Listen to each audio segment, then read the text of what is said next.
북측이 우리 측이 제의한 고위급 회담 제안을 수락함에 따라 문재인 정부 첫 남북 당국 회담이 성사됐습니다. 네, 지난 2015년 12월 남북 차관급 회담 이후 남북 고위 당국자가 회담 테이블에 마주하는 건 2년여 만입니다. 네, 먼저 통일부 취재기자 연결해 보겠습니다. 김혜영 기자. 북측이 지난 2일 남측이 제의한 고위급 회담을 수락했습니다. 지난 2015년 12월 이후 약 2년 만이자 문재인 정부 들어 첫 남북 당국 간 회담이 성사된 겁니다. 통일부는 북한 리선권 조국평화통일위원회 위원장이 오전 10시 16분쯤 조명균 통일부 장관 앞으로 전통문을 보내왔다고 밝혔습니다. 북측은 9일 판문점 평화의 집 회담 제안을 수락한다며 실무적인 문제들은 문서 교환 방식으로 협의하자고 알려왔습니다. 회담 의제도 평창올림픽을 비롯한 남북관계 개선 문제라고 말해 남북관계 복원을 위한 폭넓은 협의를 하겠다는 의지를 드러냈습니다.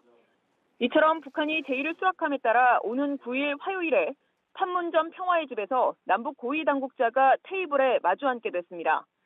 아직 회담의 대표단 구성이 어떻게 되는지 수석 대표가 누가 될지 등은 결정되지 않았는데요. 통일부 백태현 대변인은 이러한 후속 절차들은 연락사무소 채널을 통해서 실무적인 문서 협의로 확정될 것이라고 설명했습니다. 오는 9일까지 다소 시간이 촉박한 만큼 실무 협의를 위해 이번 주말에도 연락 채널이 가동될 것이라고 덧붙였습니다. 아울러 정부가 이미 남북회담 준비 절차에 따라 전략회의와 기획단 회의, 모의 회의 등을 진행하고 있다고 말했습니다. 평창 현지의 숙소 등은 북측 참가에 대비해 이미 준비해왔다며 점검 결과 문제가 없다고 판단했습니다. 북한 대표단에 대한 재정적 지원이 제재 위반이냐는 질문엔 논란이 발생하지 않도록 한다는 게 정부의 기본 입장이라고 답했습니다. 최룡해 당 부위원장을 비롯한 제재 대상의 방안을 가정한 질문에도 논란이 발생하지 않도록 잘 검토하겠다고 했습니다. 북측 대표단의 올림픽 참가가 주요 의제인 만큼 IOC 측과도 협의할 부분이 있어 어느 정도 시간이 필요하다고 밝혔습니다. 북측도 다음 주 중에 IOC 측과 협의할 것으로 안다고 말했는데요. 청와대는 북한의 평창 동계올림픽 참가가 최우선 논의 의제가 돼야 한다는 입장을 밝혔습니다. 청와대 고위 관계자는 과거 제안됐던 부분이 논의될 수 있고 평창 문제와 관련해서도 협의할 게 많다고 했습니다. 그러면서 그게 잘 진행돼야 나머지 관계 개선 문제도 논의할 여지가 있을 것이라고 말했습니다. 북한이 우리 측의 고위급 회담 제안을 수정 없이 그대로 받아들인 건 이례적인 일인데요.